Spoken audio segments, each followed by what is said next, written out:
Bonjour tout le monde et c'est parti pour le live d'aujourd'hui. Donc je me représente pour ceux qui ne me connaissent pas, je suis Juliane de Ton Empreinte. Je suis créatrice d'identité de marque et démystificatrice d'internet. J'accompagne les entreprises à forte valeur humaine et ancrées dans le développement durable à créer leur identité de marque pour être connues et reconnues auprès de leurs clients. Je leur crée des supports de communication en me concentrant sur leur identité, leur message et leur valeur ajoutée pour qu'en fait leur créer tout simplement des supports de communication qui soient professionnels, impactants et vraiment qui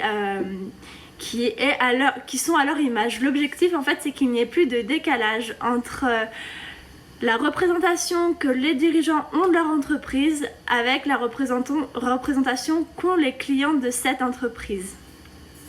Donc aujourd'hui, je vous ai posé la question: comment être connu et reconnu comme l'expert de votre domaine? Je termine juste de faire quelques réglages parce qu'il y a tout qui me... Voilà. Donc donc je vous pose la question, excusez-moi, je vais y arriver avec aujourd'hui, il y a plein de bugs techniques. Donc la question du jour était: comment être connu et reconnu comme l'expert de votre domaine?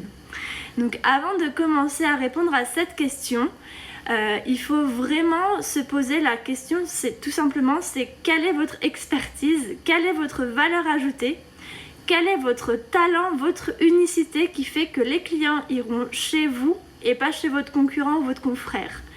Donc quelle est vraiment votre vocation? Si le mot vocation ne vous parle pas, j'en ai parlé longuement dans ma newsletter de mardi et vous pourrez retrouver un article dans mon blog la semaine prochaine qui parlera concrètement de ça. Donc avant de vouloir être connu et reconnu, il faut savoir déjà quelle est votre expertise et quel est votre domaine et savoir qu'est-ce qui vous différencie des autres personnes qui font la même chose que vous. Donc par exemple, pour ma part, mon talent c'est vraiment mon expertise c'est d'être graphiste, webmaster et webmarketeur. Mais qu'est-ce qui me différencie vraiment des autres personnes qui font le même métier que moi?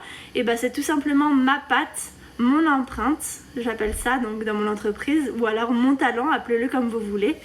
Et celui-ci, c'est tout simplement de résoudre les dissonances qu'il y a dans votre communication en analysant la situation. Donc je vais vraiment aider mon client à aligner sa communication avec les besoins et attentes de leurs clients. Donc je vais tout simplement les aider à obtenir plus de visibilité et de notoriété pour avoir tout simplement plus de clients et développer leur chiffre d'affaires. Donc ça passe par la création de l'identité de marque, la mise en place d'une stratégie de com et la création de supports de communication, comme je l'ai dit tout à l'heure, qui soient pro, efficace, cohérent, impactant pour que vraiment mes clients atteignent les résultats qu'ils souhaitent obtenir et que ces résultats soient à la hauteur tout simplement de leur talent et de leur passion. Donc la question avant donc de commencer c'est: et vous, quel est ce talent? Quelle est cette valeur ajoutée? Parce que avant vouloir être connu et reconnu, il faut tout simplement poser les fondations de votre expertise. Et je vous en ai déjà parlé, elle repose sur 3 piliers. Le premier pilier, c'est votre valeur ajoutée, qui revient à tout ce que je vous ai expliqué au-dessus. Qu'est-ce qui fait votre patte? Qu'est-ce qui fait que vous et pas quelqu'un d'autre quand vos clients viennent chez vous? La deuxième, c'est votre identité, ce qui fait votre différence, que les personnes aussi puissent vous différencier par rapport aux autres personnes qui font le même travail que vous. Et ensuite, votre message. Donc, votre message, c'est tout simplement quelle est la contribution que vous souhaitez réaliser avec votre entreprise. Qu'est-ce que vous souhaitez concrètement créer grâce à cette entreprise à travers vos services et vos produits tout simplement. L'expertise, c'est vraiment la création d'une relation gagnant-gagnant avec vos clients. Donc vous allez vraiment apporter une réelle valeur ajoutée à travers votre authenticité, votre transparence pour répondre à la problématique de vos clients. L'objectif, c'est tout simplement d'avoir des clients satisfaits. Et comment on satisfait ces clients? C'est tout simplement en leur permettant de leur donner des billes pour obtenir les résultats qu'ils souhaitent obtenir tout simplement.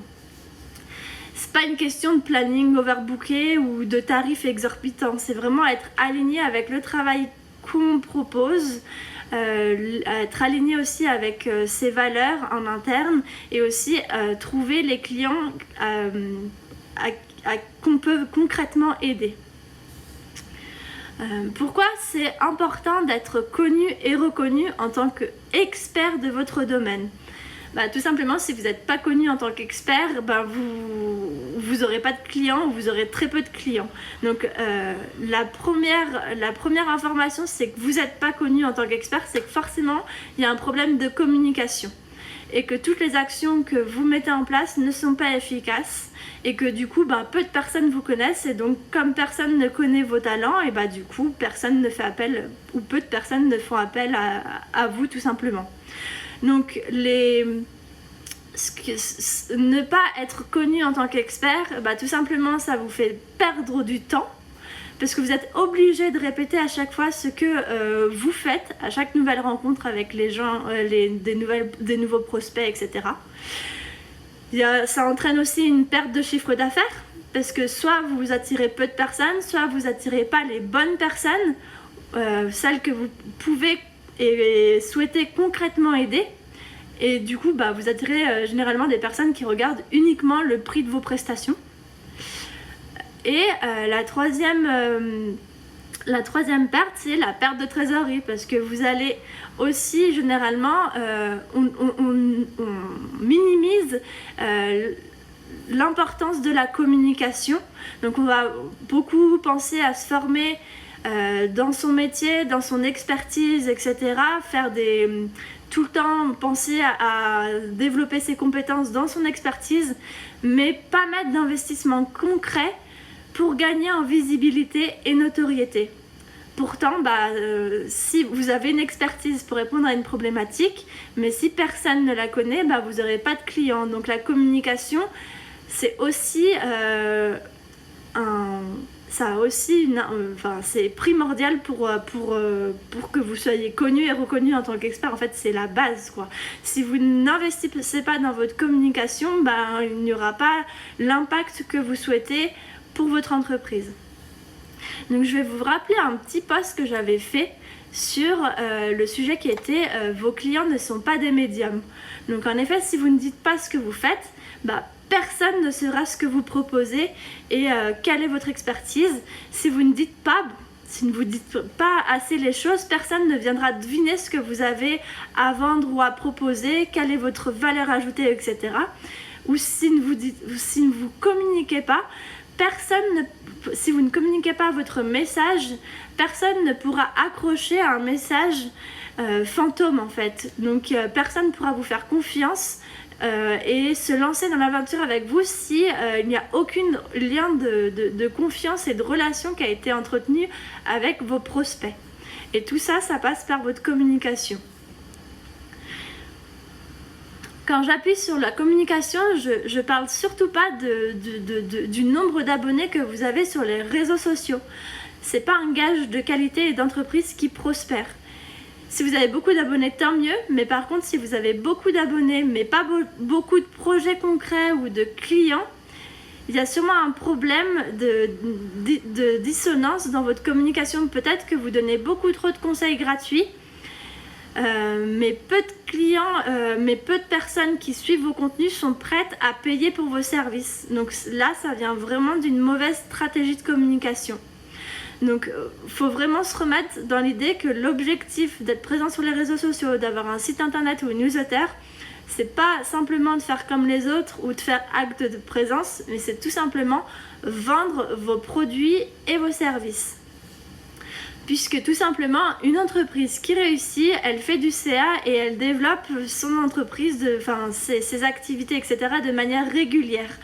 Et pour cela, il vous faut tout simplement satisfaire vos clients et de trouver des clients à satisfaire. Et pour ça, c'est votre communication la priorité numéro 1. Et de ne surtout pas communiquer n'importe comment.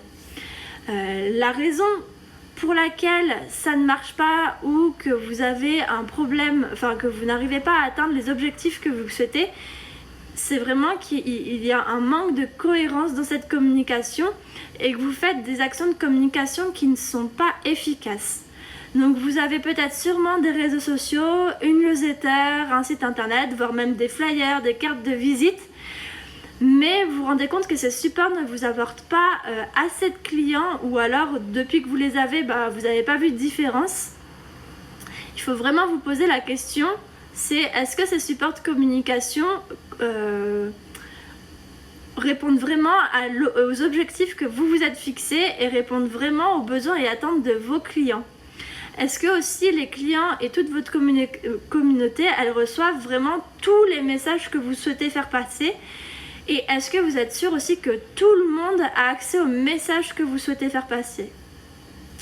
Il y a aussi la situation où vous avez vraiment une réelle expertise, vous la maîtrisez, vous savez exactement votre message, votre identité et votre valeur ajoutée. Mais par contre, vous avez fait un changement de positionnement, ou vous avez envie de passer un pilier ou de monter en gamme et que vous vous rendez compte que ça coince, c'est que peut-être il faut changer vos habitudes de communication. Parce que c'est bien d'avoir ces outils, etc. Mais si vous ne faites pas de changement, les bonnes personnes ne tomberont pas du ciel toutes seules. En fait, rien n'arrive par hasard. Il va falloir changer vos habitudes pour avoir une transformation au sein de votre entreprise. Et vraiment, j'insiste sur le mot stratégie qui peut parfois faire peur, mais sans stratégie et plan d'action précis, c'est impossible d'atteindre des résultats précis. Donc si vous manquez de visibilité pour être connu et reconnu en tant que l'expert de votre domaine, c'est pas juste une question de support à utiliser pour véhiculer votre message en fait. Pour vivre de votre passion, il ne suffit pas de créer un logo et un site internet. Il faut vraiment mettre en place des actions de vente et en fait l'objectif c'est de passer en fait tout simplement de l'amateurisme dans votre communication à vraiment montrer à travers votre communication votre expertise. Et pour ça, il faut vraiment pas avoir peur des mots, puisqu'il n'y a que la mise en place d'une stratégie, des objectifs qui seront une stratégie, ensuite des objectifs qui sont déclinés en plan d'action qui vous permettra en fait d'atteindre tout simplement le chiffre d'affaires de vos rêves. La méthode pour ça, c'est vraiment de comprendre. Tout d'abord, la première chose, c'est de comprendre quel est votre message. Qu'est-ce qui fait qu'on ira chez vous plutôt que chez votre confrère ou votre concurrent? C'est vraiment indispensable de définir ce message et de mettre en place une stratégie de communication pour véhiculer ce message. L'objectif, c'est vraiment d'aligner la vision que vous avez de votre entreprise avec celle de vos clients, de tout simplement structurer votre communication avec des actions concrètes et qui vous permettent d'aller à un point A à un point B, et aussi d'élever votre expertise et votre ambition, puisque tout ce qui vient votre entreprise, elle repose sur vos épaules. Donc si vous êtes aligné avec votre ambition, votre expertise, vous aurez envie aussi d'avoir une communication qui vous permet de développer cette entreprise vers les objectifs que vous vous êtes fixés. Et ensuite, une fois qu'on a compris quel est ce message, il faut aussi le diffuser le plus largement possible avec la mise en place d'une stratégie déclinée en objectifs et plans d'action. Et pour ça, il va falloir utiliser les bons outils au bon moment et au bon endroit pour véhiculer le bon message qui va permettre tout simplement d'expliquer votre métier, quel est votre message, et aussi il va falloir vous oser clamer haut et fort votre valeur ajoutée, votre talent, pour le diffuser le plus largement possible et que les gens s'imprègnent de ce message-là. Et au fur et à mesure qu'ils vous suivent, vous allez créer un lien de confiance Et ça va permettre en fait aussi de construire une identité forte autour de votre entreprise pour vous différencier. L'objectif, c'est vraiment d'avoir une communication alignée avec votre ambition et vos clients pour atteindre vos objectifs. Donc c'est vraiment indispensable de mettre en place cette stratégie, mais aussi de mettre en place des outils qui vont permettre de mettre en pratique ces actions. Donc comme le site internet, les réseaux sociaux, la newsletter, etc. Mais il n'y a pas que la mise en place, il va aussi avoir besoin d'optimiser ces outils pour vous permettre en fait de mettre en pratique cette stratégie de marque que vous aurez définie au préalablement et tout simplement atteindre vos objectifs. Ces outils, il faut qu'ils soient au service de votre message. Ne pas que vous ayez des outils juste pour faire comme tout le monde et parce qu'on vous a dit que c'était bien d'avoir un site internet. Chaque outil possède ses propres spécificités et permet de véhiculer un message de manière bien précise, mais il faut savoir bien les maîtriser et savoir concrètement quoi dire dans chacun de ces outils-là. Puisque, je vous rappelle, l'objectif, c'est ne pas simplement faire acte de présence sur Internet, mais tout simplement vendre vos produits et vos services. Donc, si vous souhaitez développer votre entreprise, vivre de votre passion, arrêtez aussi d'avoir peur de communiquer. Faites circuler votre message. Dites que vous existez, que vous êtes là et que vous pouvez aider. Personne ne viendra vous chercher en fait. Personne ne fera la communication à votre place. C'est à vous de prendre votre place, à vous de vous retrousser les manches et d'oser communiquer. Donc tout simplement, ça passe aussi par passer à l'action et faire un premier pas. Donc si ça vous intéresse d'aller plus loin, je vous propose de me contacter pour une séance découverte ou alors vous pouvez très bien continuer à travailler sur votre communication en autonomie à travers la vidéo que je vous propose qui s'intitule 5 clés incontournables pour augmenter votre notoriété sur Internet. Pour ça, vous pouvez cliquer sur le lien qui est en bas de la vidéo ou du live. Voilà, j'espère que cette vidéo vous aura aidé et sinon je vous donne rendez-vous la semaine prochaine. À vous de jouer!